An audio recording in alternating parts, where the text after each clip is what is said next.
we are here. So let me introduce Barry Smith.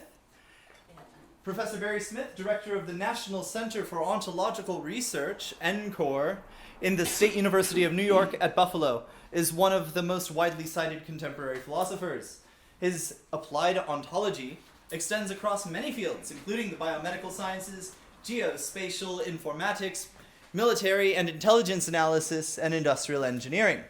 His work draws on Edmund Husserl and his early realist followers, especially Adolf Reinach and Roman Ingarden.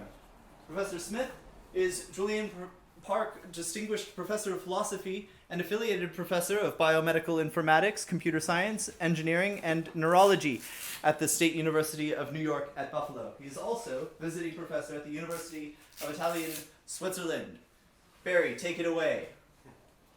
Thank you.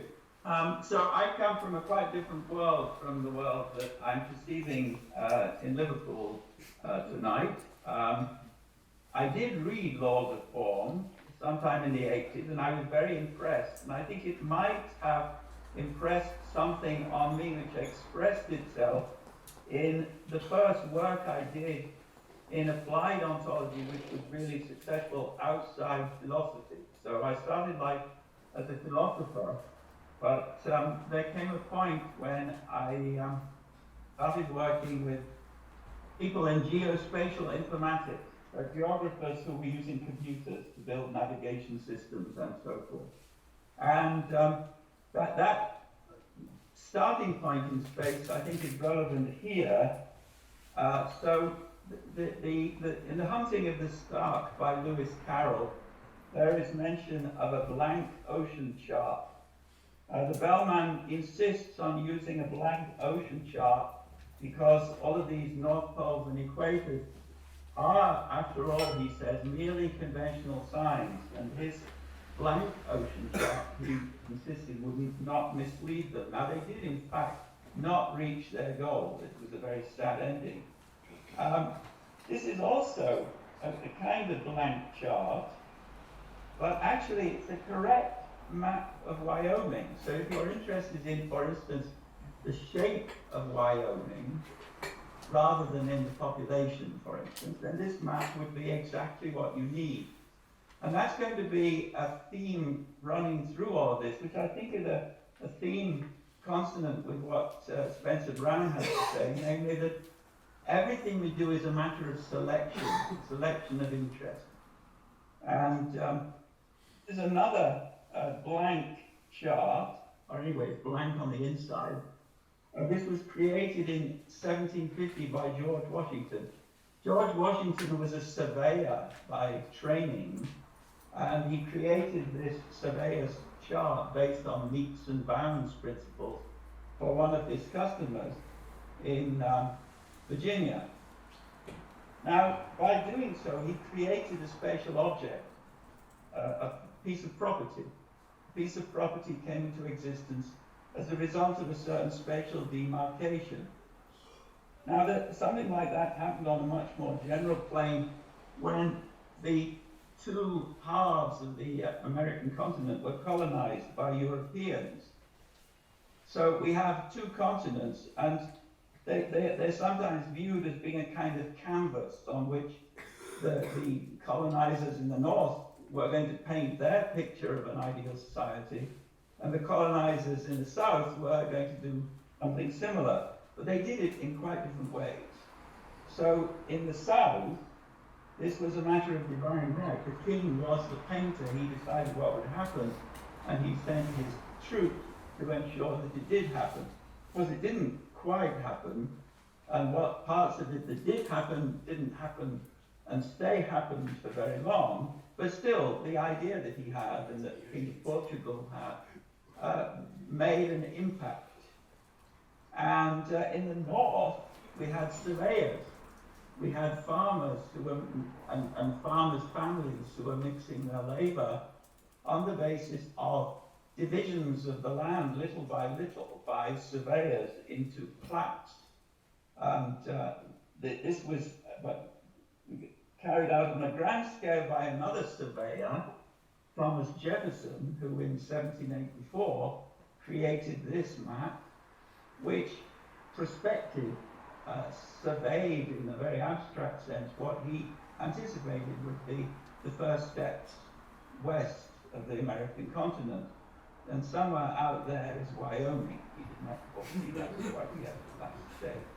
This is what we have today, just at the county level. And this again is a correct map. And it doesn't give you a picture of every city or river or road. In fact, it gives you hardly any pictures of those things, but it's nonetheless a correct map, providing we select our interest to relate to states and counties and their shapes and relations to each other and to the surrounding oceans. Now, I put together some of these ideas in a paper which was quite influential in the geospatial world, but one of my problems as somebody interested in applied ontology is that my papers are very often cited a lot by non-philosophers, hardly at all by philosophers. This paper marked a turning point in the way geographic information scientists refer to spatial entities. So before I came along, they talked about Wyoming, for instance, as a conceptual entity because it wasn't natural. But it's not a conceptual entity, it's highly real, it's part of the real world. It's part of the real world just as much as the planet is part of the real world, or just as much as the oceans are part of the real world. So I proposed a better terminology, which introduced the idea that there are bona fide physical boundaries, which are physical discontinuities, which separate, for instance, me from my environment. And then on the other hand, there are fiat boundaries, which are the product of human demarcations or selection. So, figure 1 in this paper, I then formalized the whole thing, still using the English language, but formalizing, in a later paper in 2003 called Fiatic Objects. And I used Jefferson's add-a-state plan as figure 1. This is figure 2. Now this is the very proto or BFO. And it divides the world into spatial and temporal entities, and then spatial entities are either objects or boundaries, and temporal entities are either processes or boundaries. The BFO, as you will see, is a bit richer, but this is the basic architecture. And the next figure in this paper shows how this is applied, for instance, when we draw maps of regions of the brain, because some of the regions we know are corresponding to physical discontinuities, but others are not, and they correspond to what I call fiat boundaries. And the same goes if you have a butcher's chart, that these pieces of meat will eventually be such as to have bona fide boundaries, but before the cow is cut and butchered, the pieces of meat are fiat objects. All right, so this is figure 5. And you see that each of the 4 main categories is now divided into 2, bona fide and fiat. So I use the Utah as an example here. I could have used Wyoming as a fiat spatially extended entity. The equator is a fiat non-extended entity. It's an internal boundary. The 20th century is an example of a fiat process extended in time, and the summer solstice is an example of a fiat inner boundary. And this we might think of as proto-BFO. And then another step in formalizing that particular classification came in 2004, where we first started talking about basic formal ontology. And you'll see what happened to basic along the way. So why ontology? Why did I call all of this ontology? It looks a bit like Aristotle, who started this ontology business among philosophers, but it was very different. Since I wasn't addressing philosophers, I was addressing geographers and people interested in informatics. So why did I use the word ontology? Well, the answer is that this word already had a quite popular use in the AI community, or more generally in computer science. And initially this was in Stanford in connection with the attempt by Stanford computer scientists to build robots which could emulate human common sense. In other words, they would be basically intelligent robots. They could go to a restaurant and buy a salad and collect the salad from the salad bar without human assistance. This was the idea. And the first expression of the idea in a general sense, programmatic sense, was Patrick Hayes, who created something called the Naive Physics Manifesto, which described how to build an ontology.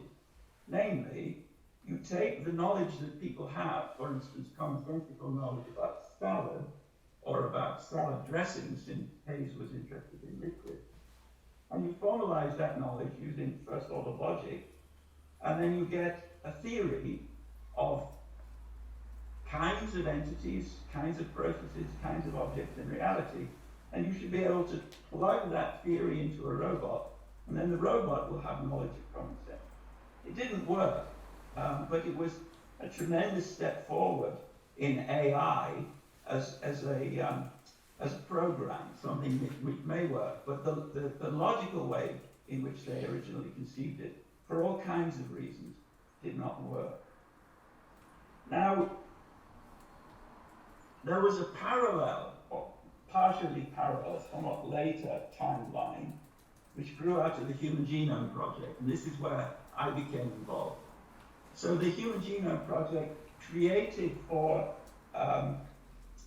biologists and for clinical scientists a whole new realm of data, sequence data, genomic sequences, proteomic sequences, toxicology sequences, all kinds of sequence data became available.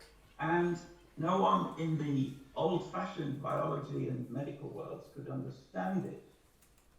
And so they needed a way of linking the sequences which were being produced in tremendous quantities very quickly, how they could translate those sequences into familiar old biology terms like cell division or diabetes or cleft palate or what one will. And the gene ontology was an ontology of the whole of biology, which was used, it was created and used in order to tag gene sequence data with old biology terms from the Oxford Dictionary of Molecular Biology, to be more precise.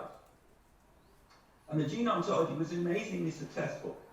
It transformed biology and it unified biology in the sense that it put together the genomics and other sequence data with old-fashioned biology data about animals and plants and drugs and people and diseases and so forth. And so the gene ontology was extended by various other ontologies to create something called the Open Biomedical Ontologies Foundry. And it's at that point that I became involved. The basic formal ontology is the architecture of the OBO Foundry in a way that you will see in it. So this is proto-BFO again. This is the BFO today, and if you look at it, which you won't have time to do, and the font is very small, you will see it still has the original structure. It looks like this at the top, and we can see these as the most general universals or categories. Now the Go, the gene ontology, consists of 3 sub-ontologies, so it has 3 topmost terms, most general terms, namely biological process, molecular function, and cellular component. The BFO is a reverse engineering of the gene ontology. So its 3 most general universals are independent continuant, dependent continuant, and occurrence. So theme, attribute, process, if you like. And these are some other examples of types of entities which fall under these 3 most general categories and which are captured by BFO. And so there are three foundations to all of this work. Two of them you've seen already. The third foundation is our friend Edmund Husserl. Here he is talking about his own scientific achievements. And Claire Hill, in translating the logic and general theory of science, will, I hope, have added to the degree to which people understand the development of Husserl's thinking about formal ontology. This is just one extract from the English translation of the place in that work where the term formal ontology appears for the first time. I don't know whether there are occurrences in Husserl's writing before 1910. Maybe Claire will be able to help me about that. But this says that formal ontology is a mathesis universalis, and he relates it to Aristotle, quite rightly. Aristotle's metaphysics is a table of categories. It is the first ontology in some sense. Whether it's the first formal ontology, we shall see. And then another sentence, it's absolutely complete in itself, entirely divorced from the sciences in a clear-cut way, and, or we might also say, but, stands in the same relation to them, in relationship to them all. Now this is a very important sentence. Basic Formal Ontology, BFO, is named after Husserl, who coined the phrase formal ontology. We added the word basic, or I added the word basic, because when Basic Formal Ontology was being created, there were other people building formal ontology. And the idea which is captured here by Husserl, namely stands in the same relationship to them all, is captured somewhat more precisely by me by talking about application. I want to argue that you can apply formal ontology to advance science. And this will connect what I have to say here with laws of form. All right, so what does formal mean? In the analytic philosophical tradition, if you use the word formal, for instance, in the context of the phrase formal logic, what you mean is primarily symbolic logic. Logic which is modeled on what mathematicians do when they use symbols. That is not the meaning of formal. The meaning of formal is domain neutral. So this is close to the opposition in medieval philosophy between formal and material concepts.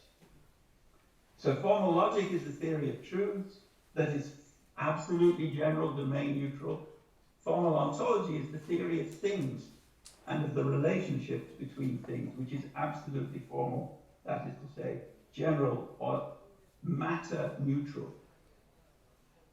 Husserl gives a list of ontological structures which are genuinely matter neutral or domain neutral. They apply to all domains.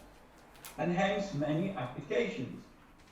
Applications to metaphysics, which we heard in connection with the discussion of Konrad Martius earlier. Konrad Martius was part of this team of Reinach, Ingarden, Scheler, Fender, and Edith Stein, who applied Husserl's ideas about formal ontology to various different areas of philosophy and of extra philosophical interest.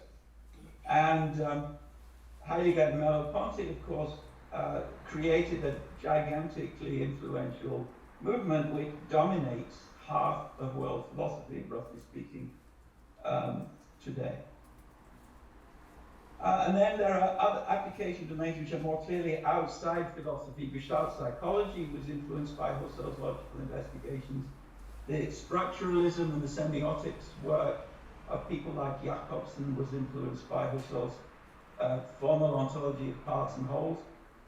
That formal ontology was formalized in a symbolic logic sense by Leśniewski, who was part of an influential school in Poland, one member of which applied Husserl's theory of dependence relations to the theory of linguistic categories. So Husserl's idea is that there are wholes which are units, for instance, an organism, or even just a red dot. and they have parts which stand in need of completion. In other words, they're dependent, necessarily dependent on other parts. This is a dependence relation which is involved when BFO talks about independent and dependent continuum. And this idea of wholes which have dependent parts can be applied to language. So a transitive verb needs to be completed by noun phrases.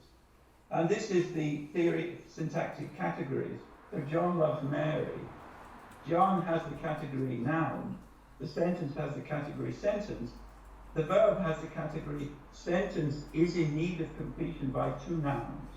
And Mary, again, is a noun. And in the bottom you see a more complicated thing. All right, now we know that it's a central feature of laws of form that it can be applied in many areas. And this leads to a question: to what degree are laws of form and BFO similar? They're both domain neutral, so the term form is being used in the same spirit as the term formal is used in Husserl and in BFO. But I want to claim that laws of form is not an ontology. Maybe this is trivial.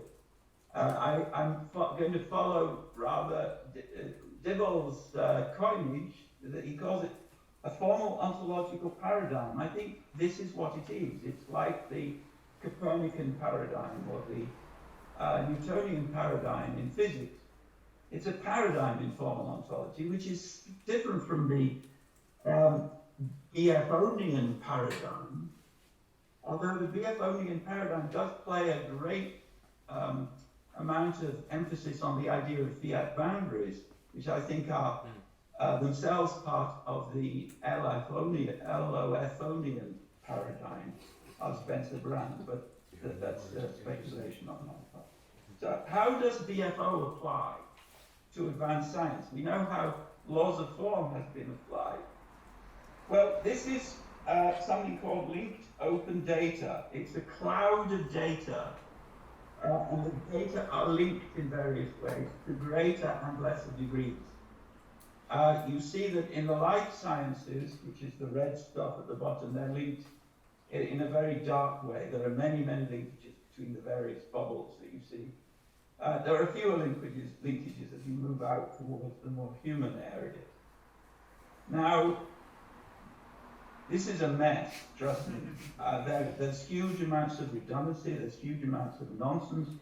There's ontology proliferation up the wazoo 1,000-fold. And as a result, ontology has acquired a bad name in many circles because it leads to gorgeous amounts of mess in this way. This is partly a result of the fact that ontologies like the gene ontology was unsuccessful. Everyone wanted an ontology, and so they built their own. But they built it in such a way that it was different in many ways from the successful ontologies, and the result was a lot of unsuccessful, messy clutter. Now, I played a role in finding a way to avoid mess. And this role was successful in the biological sphere, and it has influenced work in ontology, supporting sciences also in other areas. So is the noise in the background irritating people? No. No. Well, you can hear us.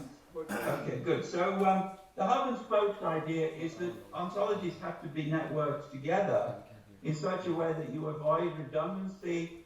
You avoid, in other words, you avoid two people inventing different terms for the same category or the same kind of entity. And the definitions of each of these terms are however formulated in terms of terms from ontologies which are nearer to the hub of the hub and spokes arrangement. So we now have several examples of ontology suites built on this hub and spokes idea. There are more coming along, and more still that I can't mention because they belong to things about which I'm not allowed to talk. But each of these ontologies uses BFO as a hub. There are one or two ontologies which use other top-level ontologies as a hub, but there are now hundreds of ontologies which reuse BFO as a starting point, a general term catalog, if you like, as a starting point for defining terms at narrower levels, in more domain-specific levels.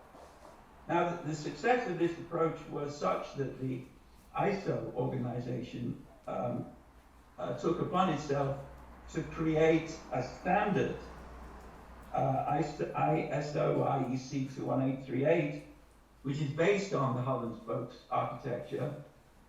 So far, it's in two parts. The first part lays down the requirements for being a hub in a hub and spokes architecture. And so this is, if you want to create a suite of interoperable ontology modules, you should do it in this way, following the requirements specified in part 1 of the standard. And these are the requirements. So the top level ontology has to be completely domain neutral. So it shouldn't contain words like planet.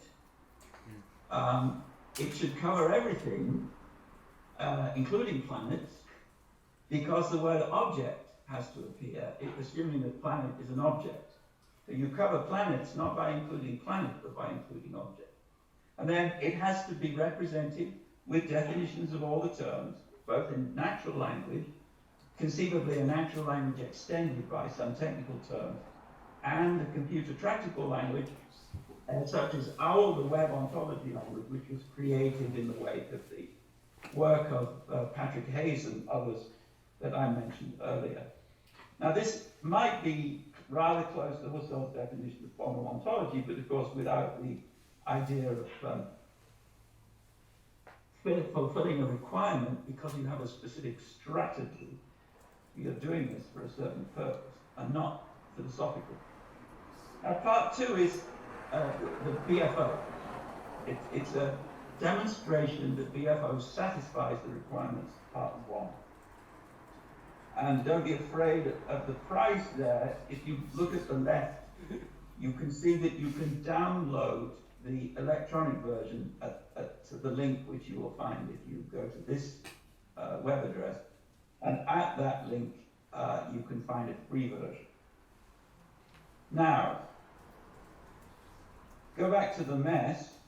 This is the dark cloud I talked about. This is the life sciences. Many of the bubbles here are nonsense, but basic formal ontology is there in the middle because the blackest of the black linkages link BFO to ontologies like the gene ontology and the disease ontology and so forth.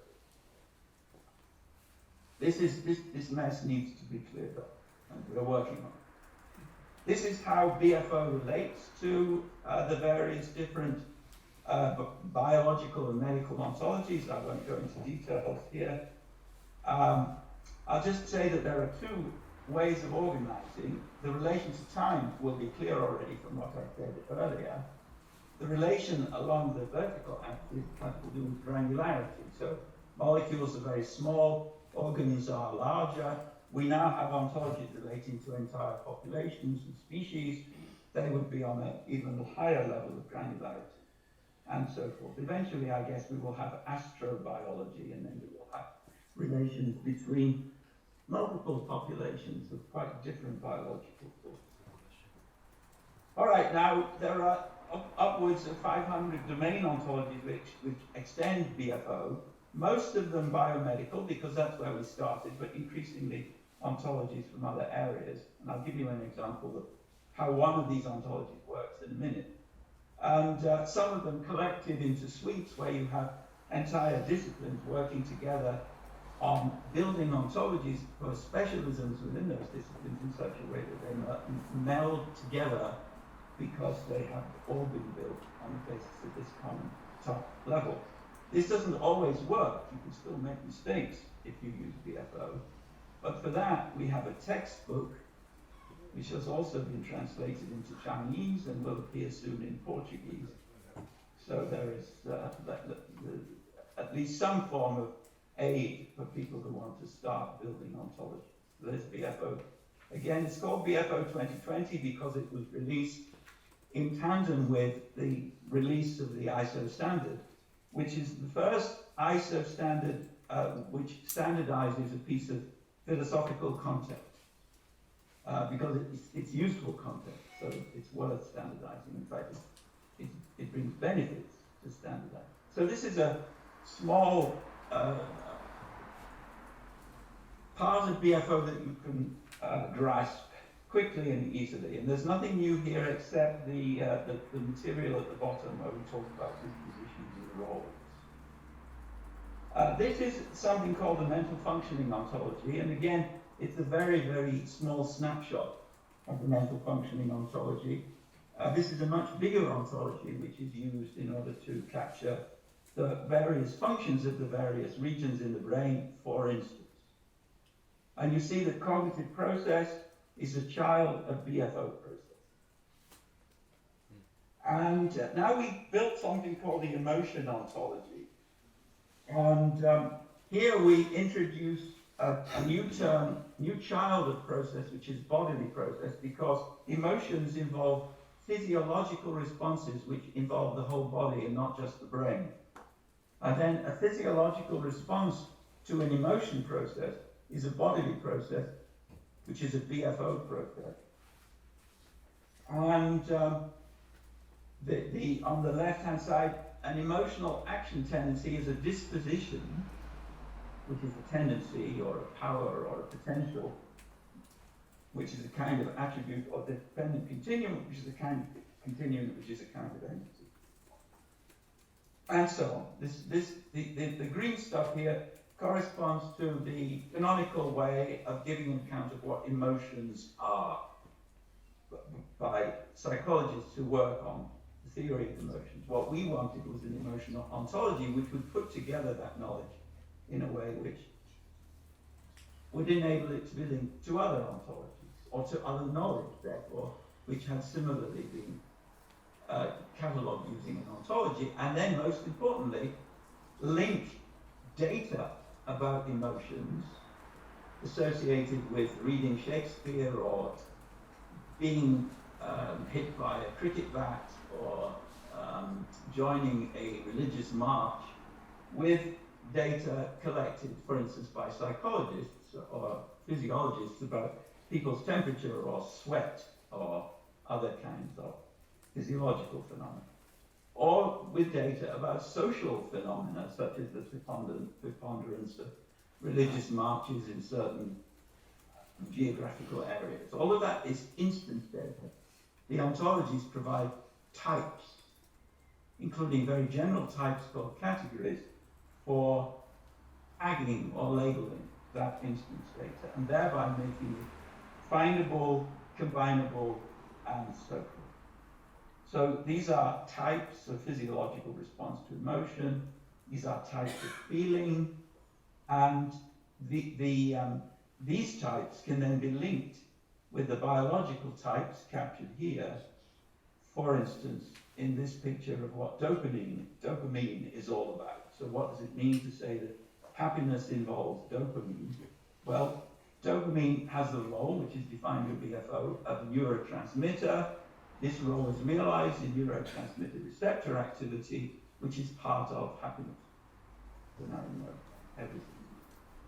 All right, now this, we got this. Now, I wanted to finish with something which has been uppermost in my mind for some time now. So there is this book which is going to appear in 8 days. I'm counting down the hours. It's a book about AI, which draws on the 20-odd years of work which I've just been describing, but adds to it the contributions of a German colleague of mine who is a MD, PhD, mathematician, philosopher, biologist, but also someone who founded an AI startup company 10 years ago, and who realized that there were a number of serious problems with claims that were being made about AI, and he wanted to work with me to write a book about those problems, and this is the result. And it's relevant to what I've been saying, so I'm going to finish with a couple of words about the book. So the central feature of the book is an ontology of systems. which you can think of crudely as collections of elements in interaction. And there are two types of systems, simple ones, and we give 7 criteria for being a simple system. I'll just list one of them because that's the most easy to understand. A simple system has elements which are always of the same types. So the solar system always has as elements the sun and the planets, maybe also the moons, but basically one sun and several planets. The laptop has the elements which are prescribed on its design, and the car similarly. And simple systems are built, they're built either by engineering or they're created as part of nature. So there are natural simple systems, and then there are artifacts which are simple systems.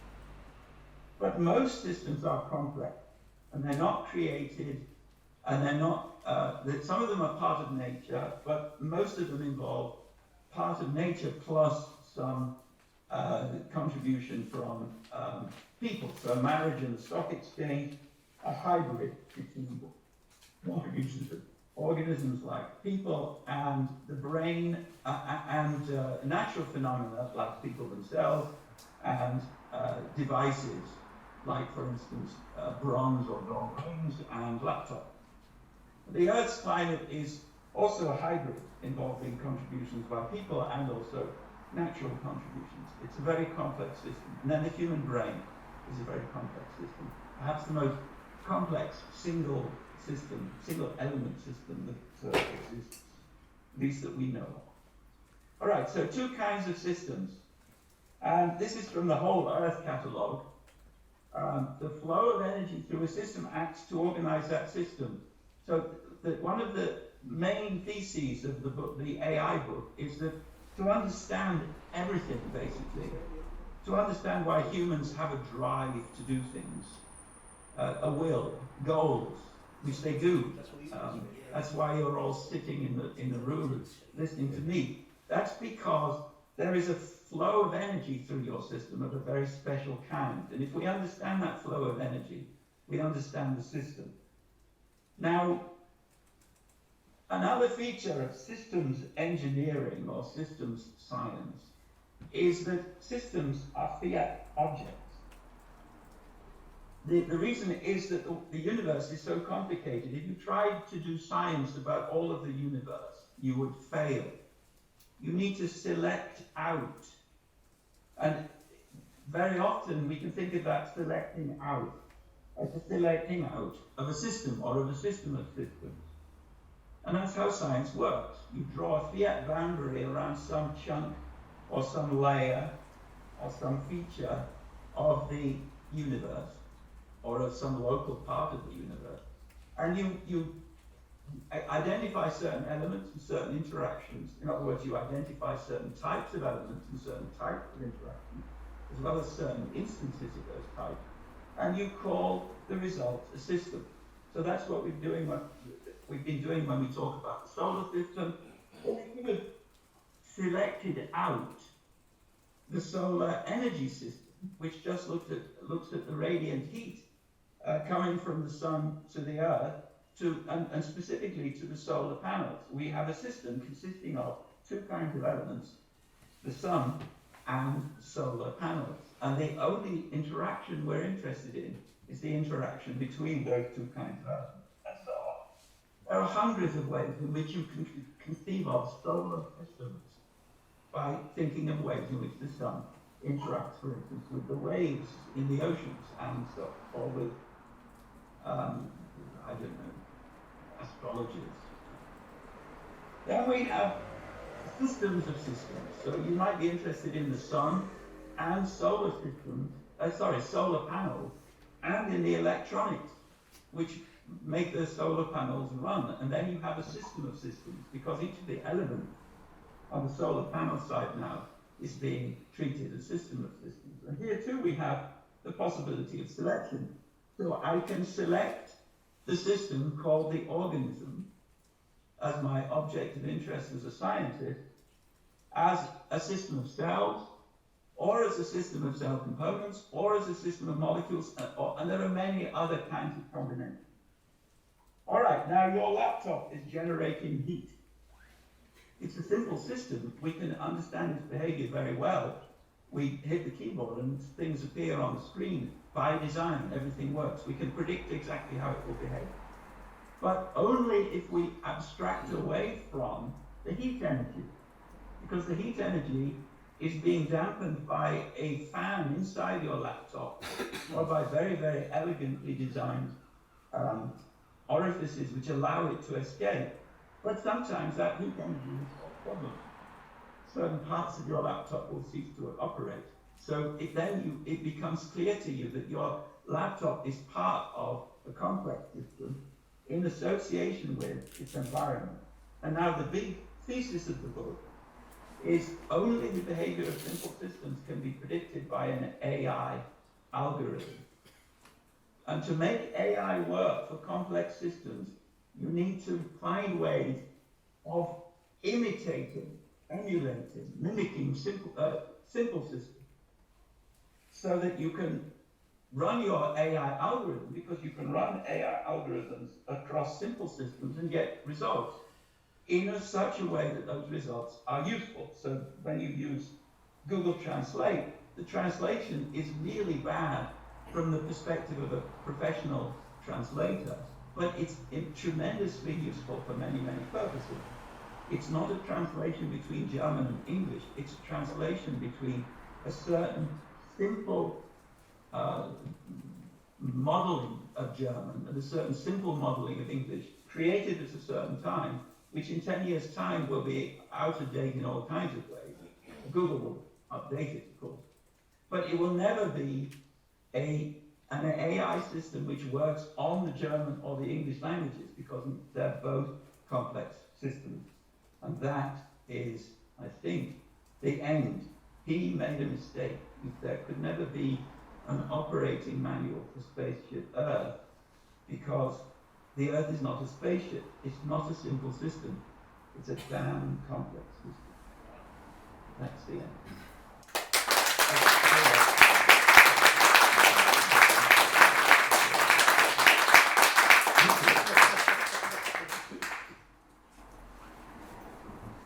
All right, cool. So the last words you All right. Barry, can you hear me? I hope you're still there. All right. Yeah. So Barry, the last words you said, we Yeah. couldn't hear because we were applauding you. So That's the How do idea. you keep the microphone? oh yeah. Alright, so the last words I said was that this particular slide comes from the Whole Earth catalogue. And so I wasn't sure whether you would understand that was what I was hinting at with this particular slide. Ah, good. Yes. Very good. So the Earth is not a satellite, it's not a spaceship. There couldn't be an operating manual because the Earth is not a spaceship. To me, that's trivial. To Buckminster Fuller, obviously it wasn't trivial because he hadn't read our book. So But why do you assume that he thought that the spaceship was simple? Because only a simple spaceship could have an operating manual. Why do you assume that why do you assume that he meant that his operating manual was complete? People write operating manuals for very complex situations all the time. Yes, so He was writing an indication, was he not? I think that he was, by giving that title, he was sort of tricking us into thinking that he thought that the operating manual would bring only benefits. So in other words, it would enable prediction of its effects. And I thought he was tricking us into thinking about the whole Earth and what we could do. yeah, but that was the wrong way of doing it. He should have tricked us by saying, the Earth is not a spaceship. That would have been the appropriate trick. Well, but he's pointing to our responsibility using a certain metaphor. Right, then I don't think he's making a mistake. He's using a metaphor. the Earth is not a spaceship, therefore don't make the mistake of thinking. Yeah, that's what I mean. You're taking it as a logical statement when it's a metaphor. I'm trying to understand how to But run. therein lies the problem. You talk about an AI, if it were to really be a general AI, would have to somehow create the simple systems that it could operate on symbolically. It would have to make distinctions and use parts in order to handle the whole, because that's all it could do. Yeah, exactly. And that's what we try to do, and we haven't understood how to make an AI do that in any creative or useful way yet. Yeah, we won't. That's the thesis of the book. All right, good. I'm glad we have nothing to fear. We can go into the technological singularity without fear. And so we are wrapping up, but yeah, we can have a couple questions. So Nathaniel, you want to go ahead? Yes. Okay. About Fuller. Okay, a spaceship is a complex system, but these are relatively simple complexities. Sunshine in, infrared out, the occasional asteroid. Lately, some of the primates that have thrown anything out into space. These are relatively simple. Although I do agree that we have been creating a junkyard around ourselves and experiencing stuff. I guess you haven't been wandering around the border of Ukraine in the last few days. Sorry? So there is a war going on in Ukraine. That means that there is some part of spaceship Earth which is not at all simple. Oh, indeed. Well, I mean, it's all internal to spaceship Earth, except for the sunlight, the infrared, and the occasional asteroid. Yeah, good. All right. Well, and Andre, do you want to go ahead? Yes, since you are speaking a lot of systems, how does the system theory of Niklas Luhmann, the sociologist, the German, relate to your ontology? Because he's focused his whole life on systems. Yes, so the world of systems theory is also a mess, in the sense that there are many different sects and groups and